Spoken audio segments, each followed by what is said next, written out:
This is a clip from the Chris Brake Show podcast. And now she's gone. So if she calls, we have to put her on. She's expedited. Yeah, she gets treatment. All right, we'll be Sure does. we'll be we'll be right back with that.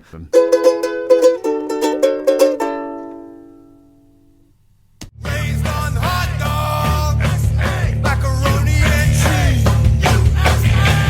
Fat from American Girl, bought a digital camera. You know, we have not been able to get Dale J. Gordon on the phone for quite some time. We do an Ask Dale J. Gordon segment, and he has been on hiatus and not answering our phone calls. So let's get to Kendall in a little bit, and let's just call Dale J. unannounced right now. Oh, it's my Amy. Hey, what happened today, man? Oh, you've been trying to get that out of me for a week now, I see. Yeah, hey, we got our phone calls working over here. Like, we can actually do Yeah. legit phone calls, and I just thought I'd use the opportunity to find out what happened today. I'll tell you about today. Today's one of those days where you appreciate breakfast. You know what I'm talking about, Chris Beck? The most important goddamn meal of the day, breakfast. Whether you want bacon and eggs and toast with cheese, or you want to go simple with oatmeal, you do all these things. I know they used to go back and forth. Eggs are good for you. Eggs are bad for you. Eggs are good for you. Eggs are bad for you. That'll have you weeble wobbling about what you want to eat for breakfast every morning, won't it? It was only 100 years ago. Nobody was talking about caffeine. You just drank coffee and you shut the fuck up. Or you drank coffee and you talked a lot. And that's what it makes you do. And that's good because it's natural. All of a sudden, they said the word caffeine, caffeine, caffeine, as if it came from fucking outer space and just landed and it causes all this trouble and havoc and that you should steer clear of it. I got beamed up today, man. I got beamed up pretty good. But then I counteracted it with a bottle of wine. That's what I'm talking about. That's what I'm talking about. That's what I'm talking about. Breakfast, the most important meal of the day. And these people, I wake up and make their breakfast. I was making some good eggs. I make eggs much better than any woman I ever met. I'll tell you that. They always screw up the eggs. It's cold out here, Chris Brake, in New Jersey. It snowed a whole bunch. And that'll have you eating three breakfast meals a day. You wake up, you make some breakfast, you make some eggs, then you go fall back asleep, and you go wake up again, and it's like 2:30, and you're like, I'll have some oatmeal. And you go back to sleep, and you wake up, and it's like 7 o'clock, and then you eat some more oatmeal. 3 times breakfast. Nothing much been happening around here, Chris Brake. Shit's pretty dead. Where'd you pop out of there, buddy? We're going down to the Mill Hill, going to go see a movie. It's old-fashioned like that because we ain't got no cable over here or no DVD devices to watch stuff on. So when the friends at the bar have a double feature of Christmas movies, we walk through the cold and go down there and give them a quarter, and they let us in, and we watch the movies and drink beers. And that'll be the 4th meal of the day, my friend. Who's that? Who that? Who's your mama? And, I know in Mexico they eat tacos for breakfast. What's up? I didn't know. I didn't see. I didn't know. I don't know in the middle of your thing or whatever. I'm on this goofy phone. Yeah, you're on the goofy phone. I'm on the goofy phone. You still with me? Yes. That's all you get, man. If I were you, I'd give me advice. Say, get a life, and then I'll call you back and let you know what happened on that day. I'm going to employ it, though. I'm getting there. I'm growing a set, though. But it's like watching sea monkeys grow, brother, trying to grow this set of balls. I'll tell you that fucking much. Just let me go until I come up with something better. Just let me off the hook for a little while, will you? Please, I can't come up and keep this shit up. All right, call me back when you got a life. Okay, bye.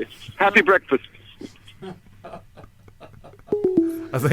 I think that was Dale J. Gordon telling us that he doesn't want to do the Ask Dale J. Gordon segments for a while anymore. He said he cut him a little slack until he's got something going on.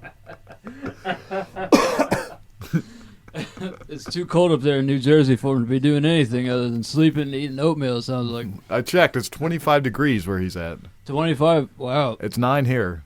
Oh, it's 9 here? Yeah. He's got nothing to complain about. I know. That's why he doesn't want us to call him anymore, because he's got nothing to complain about. I like that. The Mill Hill, they're doing those Christmas, the Shitmas, Merry Shitmas or something. And what do? They play bad Christmas movies or something? it depends on Your opinion, but I played. thought the shit miss. I thought that I meant don't like play the shit movies. I know they had Jingle All the Way, and I saw There you go. I saw pictures of Tony Goggles. He had some obnoxious Arnold Schwarzenegger mask, and it was like there were like 50 people like tagged and checked in, and it was like what Tony, and it was like every single one he was wearing this mask. So it was just like a whole series of random bar people like next to this Arnold Schwarzenegger obnoxious face. Yeah. But I think we might be losing the attention of our audience here because nobody knows Tony. Nobody knows me. Nobody knows you. We like to keep it that way, anonymous. Tony Goggles is from New Jersey, right? He's a filmmaker. Yeah. Yeah, he sure is. This show is a wild beast, I'll tell you. I don't really know what to do with my life anymore. Or with this specific show or the format or any episodes to come. Like, I'll be honest with you, I've been feeling kind of down recently regarding the show. It's that SAD, the seasonal affectionate disorder. That's pretty sad. Is that what is it, SAD? That's what the acronym, it just happens to be. But yeah, it's sad. SAD, seasonal affectionate disorder, whatever. Oh. Yeah, people get sad in the wintertime. So that's probably the worst time to start a new project if you got to get off the ground, right? Probably, yes. Yeah, I mean, I'd find it hard to wake up every single day, John.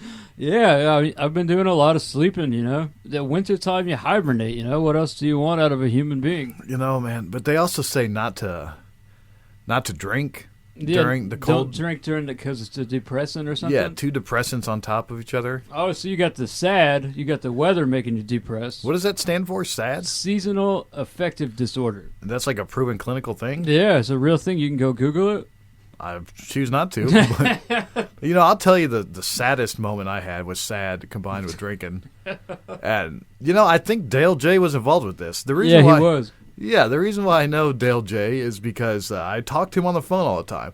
And one time I was living in St. Louis, Missouri, and I drank so much, I'll be honest with you, okay? And I was at my friend's place. How much did you drink? It was my place. I couldn't even, Stag. We were drinking Stag beer. Stag? That's the brand of the beer. I don't know. And I was up till like 5 or 6 a.m. by myself with the phone talking to Dale J. Gordon. We get in these like obnoxious, drunk, philosophical rants. Like, what does it all mean? And just talk back and forth for hours. And I was in the middle of one of those. And I woke up. And I was underneath the Christmas tree. I don't know how that happened. Yeah, I swear to God, I was. This was one of the worst days of my life. I'll never forget this. I woke up underneath the Christmas tree, and my phone was dead. I later found out that I fell asleep or passed out or fell down or something in the middle of the conversation with Dale. He was like, "I lost you last night." Yeah. So I woke up underneath the tree, and I couldn't find my fucking glasses. Oh, that's the worst. The next day, you can't find the glasses. Oh, it is the worst, That's man. the start to a horrible morning. Yeah. And it was evening. Like, I don't... Evening, exactly. And it was cold. It was wintertime. Like, and I remember I walked... Man, everything about it was just bad. I remember walking to the store to buy cigarettes without my glasses. So you're hungover, you don't have any money, you don't have any food. It was just one of the saddest moments of my life. I mean, I was alive, thank God. And I'm here to cheer you up and let you know that if you make it through that day, then, and I could not find those fucking glasses. But I went to the store and I came back and It's ironic because, you can't see without the glasses to help you find the glasses, I always thought that was funny. And you get so frustrated if you wear glasses. Yeah, it really does, man. Don't mess with a guy that can't find his glasses. It's very frustrating. And the girl, like, I remember the girl I was trying to date at the time, which that ended miserably. Like, that was a horrible experience. She's a nice girl. She didn't screw me over or anything, but it just, that was just a very sad moment in my life. All that just kind of falling apart. And then on top of it, I lost my glasses, and she came over and tried to look for them and find them, and eventually, yeah, she found them. That's nice of her, but she didn't want to stick around for any type of extracurricular relationship. That sucks. Do you know where the glasses were, John? No, where? They were hanging on the Christmas tree. Like an ornament? Like an ornament. So who did that? Do you think that you did that? I might, but it wasn't like. Honestly, it was such a scary moment because when I thought back and looked around, I think maybe I laid down because the phone charger was nearby and I was plugging it in, but somehow I ended up in a position that there's no reason why I should be. It was almost like I fell down and then woke up in this spot. Like, I don't think that was the case. I don't know how my glasses got on the tree. I don't know how they found them, but I definitely went almost 24 hours without my glasses, and I was ready to kill somebody. Yeah, dude. Yeah, John. You're not wearing your glasses right now. It's hot in the studio, and it makes my glasses fog up. It's cold outside, hot in here. You get to fog up, so I take them off. But if you wake up, you can't find the glasses, and you're kind of hungover anyway, and you're just haggard. It's in the winter. Like, that's the worst day ever. I I wouldn't even deal with a day like that. You just go back to sleep. Deal with it. I'm going back to sleep. This sucks so bad that I'm just going back to sleep. I feel for you, brother. and I for you. That's a strange place, that St. Louis, to be out there. Weren't you with the Ricky? I was. There you go. And trying to date his sister, which I failed as much as he sabotaged me, I believe. But that just I've said before, don't live with the couple. Let me tell you this. Never. Yeah, don't ever live with a couple, but here's another thing you never want to do. What? Don't ever try and date the sister of your roommate. Don't even think about Some it. bad blood in the brew. Oh my God. All right, on that note, Merry Christmas to all. We'll be right back in a second. I wish we had a Christmas song. Oh, yeah. From the Chris Break Show podcast.